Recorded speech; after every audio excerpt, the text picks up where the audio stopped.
इस वीडियो के अंदर हम टेरिडोफाइट के बारे में देखने वाले हैं। इससे पहले की वीडियोस के अंदर हमने एल्गी और ब्रायोफाइट के बारे में देखा और इसमें और उसमें फ़र्क क्या है, इसमें कोई बार भी हम जानकारी हासिल करेंगे इसके अंदर, ठीक है। इसके अंदर हम उसके जनरल कैरेक्टरिस्टिक्स देख लेंगे, जीवन चक्र देख लेंगे, आवाज़ देख लेंगे, हैबिटाट, क्लासिफिकेशन देखेंगे, एग्जाम्पल्स देखेंगे, ये सब देखने वाले हैं इस वीडियो के अंदर। और ये जो है तो नीट का एक इंपॉर्टेंट टॉपिक है, तो इसको अच्छे से कवर करना ज़रूरी है, ठीक है। तो सबसे पहले हम देख लेते हैं इसका डेफिनेशन क्या है। ये पहले ट्रू वस्कुलर प्लांट है, यानी कि सबसे पहले, इससे पहले एल्गी पढ़े, ब्रायोफाइट पढ़े, लेकिन वो कैसे थे, नॉन वस्कुलर थे। और ये जो है तो पहले वस्कुलर प्लांट है। इनमें ट्रू रूट, स्टेम, लीफ और वस्कुलर टिश्यूज प्रेजेंट होते हैं, इन्हीं में होते हैं, बाकी एल्गी में और ब्रायोफाइट में नहीं होते हैं, ठीक है। अब देखते हैं इसकी जनरल कैरेक्टरिस्टिक्स क्या है।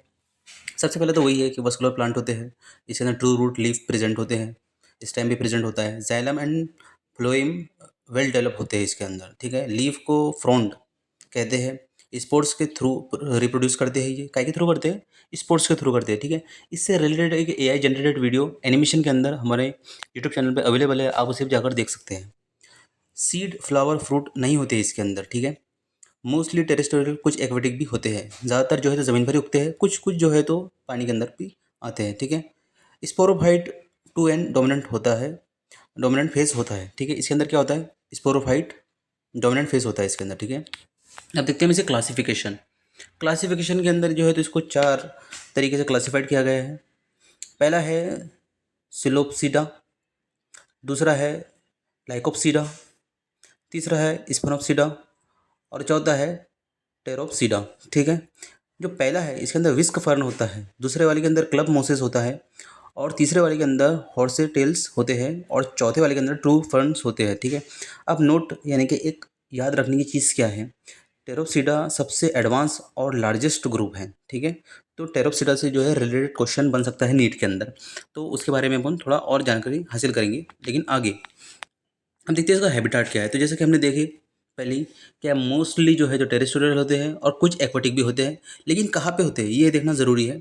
तो ये मॉइस्ट यानी कि जहाँ पर मॉइस्चर ज़्यादा होता है, मॉइस्ट, शेडी, कूल प्लेसेस पे होते हैं, ठंडी जगहों पर होते हैं, या जहाँ पे छाँव ज़्यादा होती है, शेडी, वहाँ पर होते हैं, ठीक है। फॉरेस्ट नियर स्ट्रीम, वाटर डम, रॉक, सॉइल एक्सेट्रा, ऐसी जगहों पर ये पाए जाते हैं।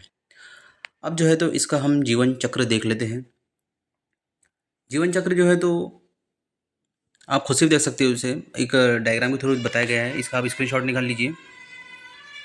उसके बाद में हम उदाहरण देख लेंगे इसके, ठीक है। तो एग्जांपल देखते हैं। सिलोप्सिडा की जो एग्जांपल है ये सिलोटम है। उसके बाद में लाइकोप्सिडा की जो है तो लाइकोपोडियम और सेलेजिनेला है। उसके बाद में स्पेनोप्सिडा की जो है तो एक्विस्टम है, और टेरोप्सिडा की जो है तो टेरिस, ड्रायोप्टेरिस और एडियम डम है, ठीक है। तो इतने जो है तो उसके एग्जाम्पल हैं। अब इसके आर्थिक महत्व क्या है, मतलब इकोनॉमिकल बेनिफिट्स क्या है हमारे लिए उसके, क्या टेरोप्सिडा क्या काम में आता है, हमारे टेरोफाइट क्या काम में आता है, ठीक है। तो ऑर्नामेंटल प्लांट के रूप में यूज़ होते हैं। ऑर्नामेंटल मतलब जिससे जो है तो अ, औरतें जो है तो जिसका यूज़ करती है ऑर्नामेंट के तौर तौर पर। उसके बाद में कुछ फर्न से मेल फर्न एक ट्रेडिशनल मेडिसिन है।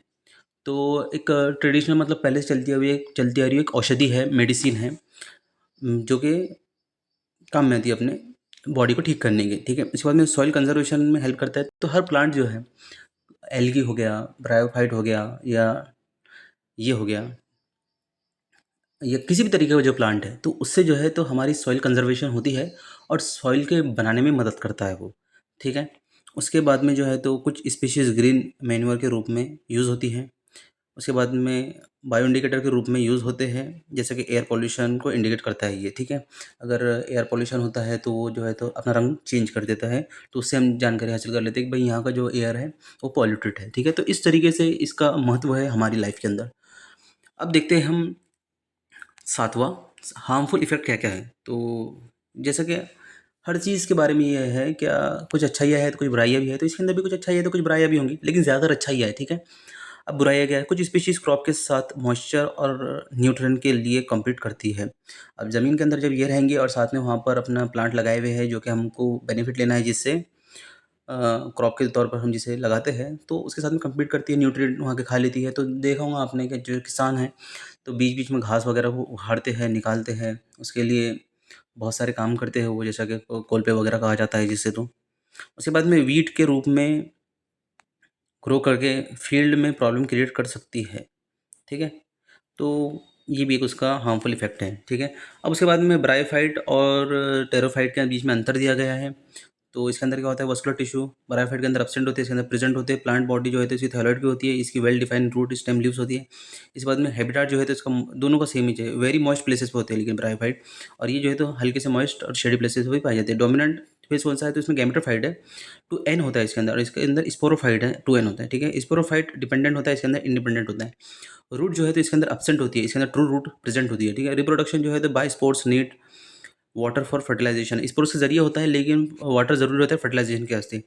इसके अंदर भी जो है तो सेम ही है, स्पोर्स के जरिए होता है लेकिन पानी इसके लिए भी ज़रूरी होता है फर्टिलाइजेशन के लिए। एग्जांपल जो है तो उसकी मर्टेंशिया है, फनेरा है, इसके अंदर जो है तो टेरिस है, एक्विस्टम है, जो कि अपन ने अभी देखे, ठीक है।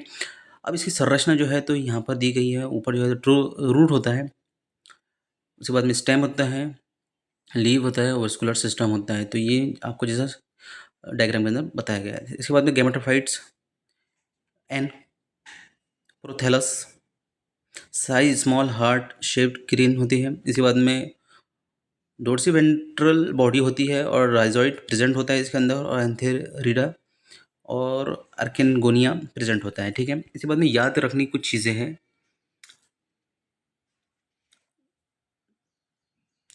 सिलोप्सिडा, लाइकोप्सिडा और स्पेनोसिडा और टेरोप्सिडा PLSP के जरिए तो आप इसको याद रख सकते हैं। इसके बाद में शॉर्ट नोट देख लेते हैं क्या। टेरोडोफाइट्स को वस्कुलर क्रिप्टोगैम्स भी कहते हैं क्योंकि इनमें वस्कुलर टिश्यू होते हैं बट सीड फ्लावर नहीं होते, और ये स्पोर्स से रिप्रोड्यूस करते हैं, ठीक है। तो ये आपको जो है तो याद रखने की नोट है। इस तरीके से हमने जो है तो इसे कंप्लीट कर लिया है इस वीडियो के अंदर। अगर आपको ये वीडियो पसंद आया तो आप लाइक शेयर सब्सक्राइब कर सकते हैं, और इसी तरीके की और वीडियो के लिए जो है तो आप मेरे से पर्सनल कॉन्टैक्ट भी कर सकते हैं 7410741802 पर, ठीक है। देखने के लिए बहुत बहुत शुक्रिया।